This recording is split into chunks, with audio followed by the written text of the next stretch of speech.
Hey guys, welcome back.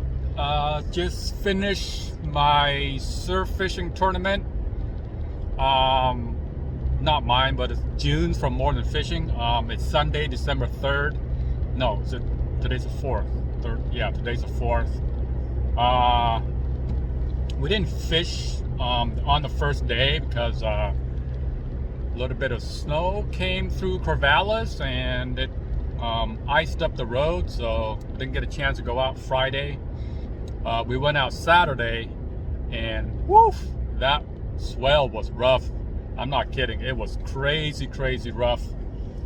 But we did okay. We still caught fish, and I was just checking the leaderboard. I believe it was 72 inch for first place. Congrats to those guys, they did really well. And then like second place was like 70 inch, I think, but that's likely to change because today's the last day and this is the third day. So I just finished, me and Brian, we were on a team Oregon Life, and we fished till about 9:30 a.m. and then we quit. Then we got off the beach, and well, we got we're jetting home right now because we're gonna watch a Niners game at 1 o'clock, so that's why we quit early. But it was a really fun experience. Basically, for these tournaments is you fish and you catch, and then you have to film.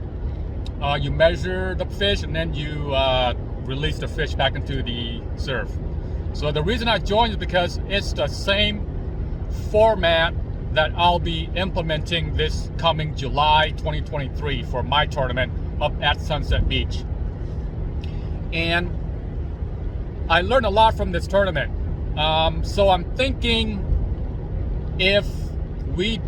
when I do my tournament, I'm thinking it's going to be 3 days, maybe 4, because of weather, basically. Sometimes maybe on the day of the tournament, the weather's gonna be really bad. So that only gives you one chance. So I think I want to increase people's chance to get fish. I think the only way I can do that is to host it multiple days. So that way, maybe one day the surf is bad, and then you have another chance for, on a different day. So that's the idea. That's why I want to have it.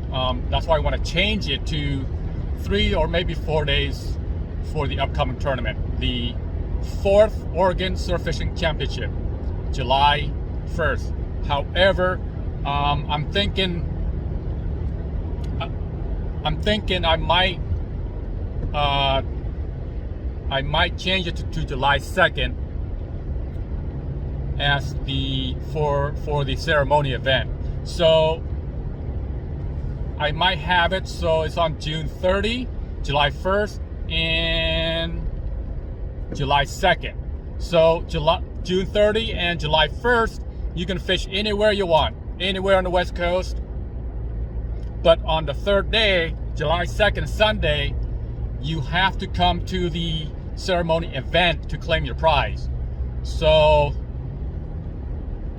again, the reason I want to do that is because I want to not eliminate, but reduce the chance of like having a one-day tournament where what if that day the weather's really bad, right? So with a one-day tournament, that's likely the case. So if I have a multiple days, you can have a better chance of turning in fish. So for the tournament, you have to video your catch. Now it's kind of hard to film your catch, right? Let's say the fish bite and then you whip out your cell phone and you film it. It's not that easy, guys. It's pretty hard. Unless you somehow have it mounted, like a GoPro mounted on your chest. And that might be easier, but it's not required that you film the entire process. Most people will just film when they're measuring the fish. They bring the fish off the beach, They put it down on the measuring board, and then you film it. At that point, you show from head to tail what the length is, and then you say the catchphrase that will be given out on tournament day, and then you continue to film as you bring the fish into the surf and release it. So when you drop that fish into the surf, don't click end right away. Just continue to record for about at least 2 to 3 seconds more, so that way we can see the fish swim off. Okay, and then you just upload it online. Now, one important thing, guys, you will need a bump board, and the only one we will accept right now is the catch bump board. In bass tournaments, they use the catch bump board. Is a very good measuring tool.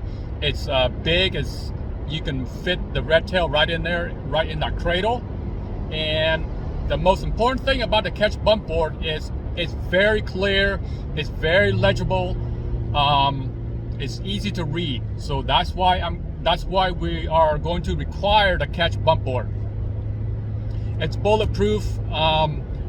It's pretty much required for pretty much all bass tournament. So you will need to get that. They have several models. They have plastic ones or metal ones. I think the plastic one's the cheapest. Don't quote me, but I believe it's either 26 or 32. I don't remember. So it's gonna be around that much.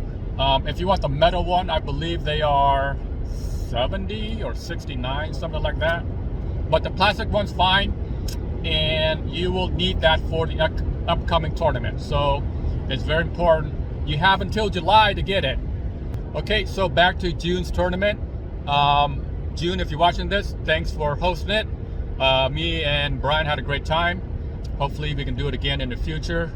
But surf fishing in the winter, guys, the weather is just unpredictable. But of course, obviously in the summer it's gonna be a lot better. But anyways, we didn't fish much on the third day, so we left early. Gonna go home and watch the Niners game. And congrats to the winners. You guys did great. And hopefully these tournaments will improve as we host more. Okay, hopefully, I always wanted to do like a California versus Oregon versus Washington tournament. I always want to do that, but the logistics is not easy. I presented the idea to June and Edward, Hook to Cook. Nothing came to fruition because I think it's just the logistics. I gotta figure out a way how to do that. California versus Oregon versus Washington. I think if we can pull it off, if we can work out the logistics nightmare, I think that would be a really fun tournament. Really, really fun. So I'm not sure how it can be done, but I think it'd be a great, great event. But anyways, thank you, June. Again, congrats to the winners. All right, guys, have fun. Tight lines.